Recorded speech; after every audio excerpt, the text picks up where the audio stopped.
Allez, retour en direct sur la pelouse du stade Michel Amand pour la deuxième période de ce superbe match entre l'US Orléans et le Tour FC, demi-finale Gambardella. Vous êtes en train de suivre en direct sur les antennes de FFF TV. C'est parti ici sur la pelouse du stade Michel Amand. Coup d'envoi de cette deuxième période. Eric, on a vu vraiment une première mi-temps de haute volée, j'ai envie de dire, vraiment sur de part et d'autre. On a vu des Tourangeaux peut-être plus réguliers dans l'intensité du jeu proposé, mais des Orléanais vraiment prompts à égaliser, ou en tout cas à réagir rapidement, même si ce sont eux qui ont ouvert le score. Pour faire passer le message comme quoi il faut que les siens continuent, parce que les Tourangeaux vraiment ce sont eux qui ont mis la pression. Encore une fois, quel arrêt réflexe encore une fois d'Alexis Sylvestre, avec encore une fois Samy Le Barbet à la manœuvre. Les premiers remplaçants qui vont à l'échauffement.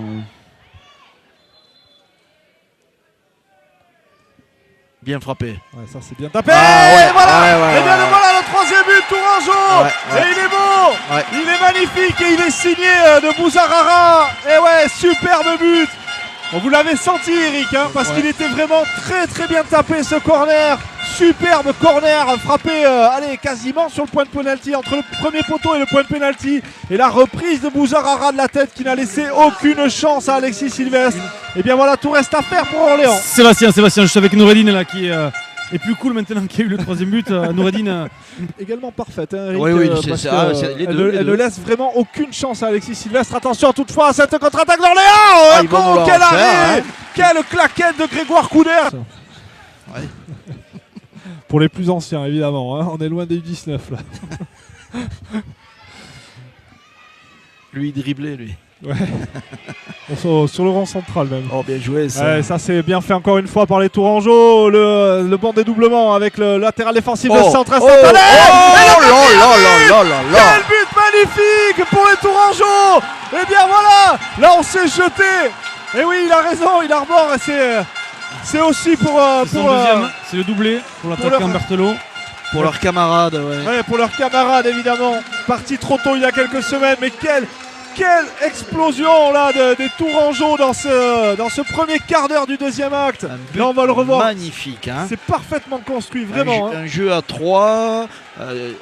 Après, il faut un centre tendu et exactement où se trouve le partenaire. Il faut s'y jeter et quand même. Sur la finition, vraiment, je pense qu'il il a voulu la mettre là.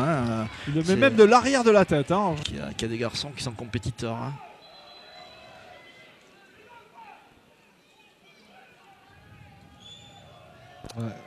Un des hommes forts de cette rencontre que vous venez de voir à l'écran, Salah Bouzarara.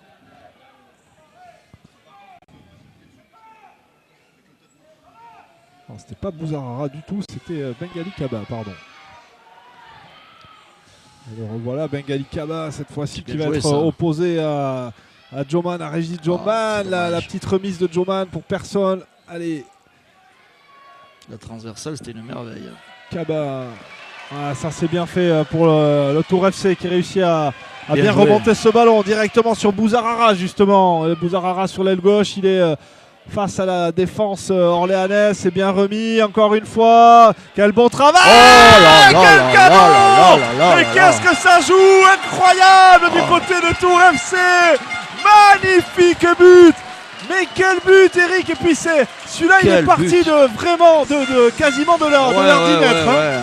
Quel but! Avec un enchaînement de passes de qualité dans l'espace, suivi on va le revoir. Voilà. Là on est un peu sur la fin, la passe avant était bonne aussi, là il élimine vraiment bien. Là vraiment il y a de l'intelligence, il prend l'information, et puis alors là c'est un geste de buteur. C'est un geste zlatanien presque. En tout cas c'est... Berthelot vraiment devant, c'est son triplé je crois aujourd'hui Franck. Le retour prompt et pertinent de Régis Joman, même s'il y a un 6 mètres à venir. Alors paradoxalement, c'est sûr, c'est cruel parce qu'ils ont fait une première mi-temps, ils rentrent sur un score d'égalité. Donc les pronostics tomberont, Franck. En tout cas, un match agréable. Vous permettez, messieurs, mon pronostic est donc vérifié. Oui, tout à fait. J'avais prédit un 3-0 sur tour, 5-2, 3. On est, je crois, dans les... Les chiffres et les lettres. Voilà. C'est peut-être ça. C'est dommage que vous confondiez les 6 avec les 9, sinon vous y étiez. Petit du buteur, Bertolo.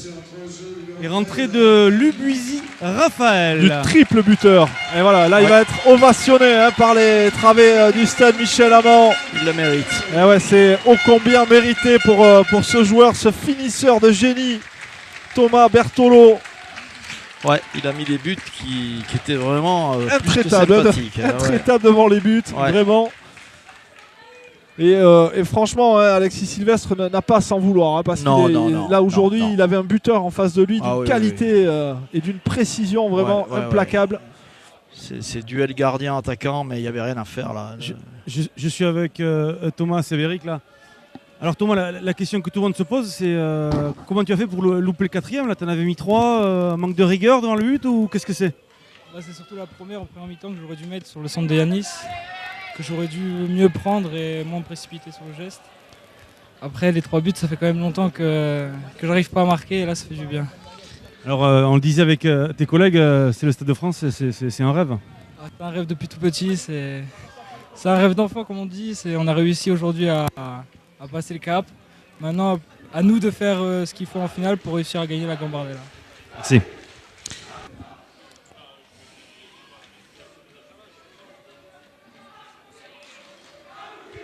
À noter aussi le bon esprit, hein. Vraiment. On a vu pas de mauvais gestes, pas de contestation avec l'arbitre. On a vu très peu de fautes. On voit tellement de trucs des fois que. Encore une fois, les Tourangeaux avec Lubufu dans la surface de réparation, qui réussit à retrouver encore une fois Buni, omniprésent dans cette seconde période, Mafuta Buni. Oh là là, la claquette d'Alexis Sylvestre dans les arrêts de jeu. C'est très compliqué pour un portier. C'est bien tapé ça, sur le point de pénalty, bien dégagé par la défense. On est gêné. Faute. Il y a une faute. Il y a une faute sur. Il y a une première faute. Bon arbitrage aussi. On l'a pas beaucoup vu, ce qui est plutôt bon signe. Et les acteurs l'ont aidé, mais enfin un arbitrage cohérent. Tiffaine Loprodome, assisté de Romain Charriot et Bastien Lalbier. Voilà. Et le 4e arbitre, c'était Clément Lenné. Bravo à eux. Voilà pour ce quatuor arbitral du jour, en tout cas de cette première demi-finale de Gambardella. On vous le rappelle, la première demi-finale US Orléans Loiret contre le Tour FC. Eh bien vous le voyez à l'écran, ce sont les Tourangeaux qui ont validé leur billet pour le Stade de France et de la plus belle des manières. Et les supporters qui ne lâchent pas leurs équipes. Et voilà, et là voilà la victoire signé du Tour FC sur cette pelouse du stade Michel Amand. Superbe victoire qui s'est dessinée, Eric, en deuxième période, certes, mais même si on sentait quand même les Tourangeaux supérieurs, les Orléanais n'ont jamais fermé le jeu et ça c'est tout à leur honneur. Il y a excusez-moi, Sabéric, il y a une grande émotion avec la famille de Thomas Rodriguez qui a rejoint le groupe Tourangeau sur la pelouse et on sent vraiment que c'était important. On va les laisser un petit peu savourer et entre eux avec la famille qui est présente, vous le voyez. Bien sûr. Et on va prendre après des joueurs et le coach. Bien sûr. On va voir le coach, on va laisser les garçons. Oui, là c'est leur moment à eux. Bien sûr. C'est normal. Un moment d'émotion. Ça sera moins.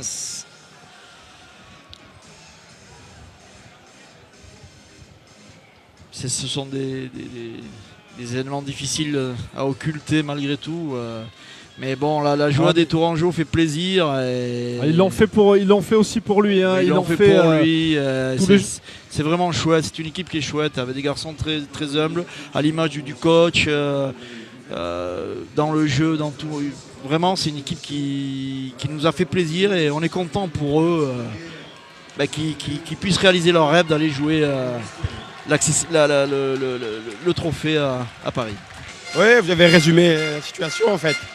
Je trouvais qu'on a fait une première mi-temps un peu moyenne, un peu timorée. On a mis des silences et puis Thomas est toujours là avec nous. Et sur la première mi-temps, il a pesé, je dirais, dans nos têtes. Et puis l'équipe s'est lâchée en deuxième mi-temps et puis on a réussi à faire notre jeu et mettre notre jeu en place et gagner le match pour lui aussi. On sent vraiment au-delà d'une équipe performante, vraiment un groupe de copains qui sait pourquoi elle joue, qui a envie de jouer ensemble et puis ça se voit au score final. Oui, c'est une équipe, la plupart c'est des U18, c'est des 2000, c'est une équipe qui est ensemble depuis 3 ans, avec les 99 qui les renforcent. Il y a un vrai groupe, déjà la saison dernière ils ont fait quelque chose de exceptionnel en perdant en demi-finale du championnat de France des 17 ans. Voilà, c'est une équipe, c'est un groupe, c'est un club, notamment à la formation avec un staff technique solidaire et on travaille très bien tous ensemble. Aujourd'hui c'est la victoire d'une famille. On vous souhaite de la gagner. Hein. Ouais, merci beaucoup d'émotions dans la voix du coach de cette équipe de Tours, Noradine El Wardani, et on le comprend, ils ont quelque part, ils vont aller toucher leurs rêves, ils le font pour eux, ils le font également pour Thomas, ça c'est sûr. Donc beaucoup d'émotions chez tous les Tourangeaux, mais avec ce mélange de joie, ça donne vraiment... vous l'avez dit Franck, mais c'est vraiment la victoire de tout un groupe, de toute une famille. Je crois que c'est les mots de Noradine El Wardani et je pense que c'est sur ça qu'il faut rester. Hein. Ouais.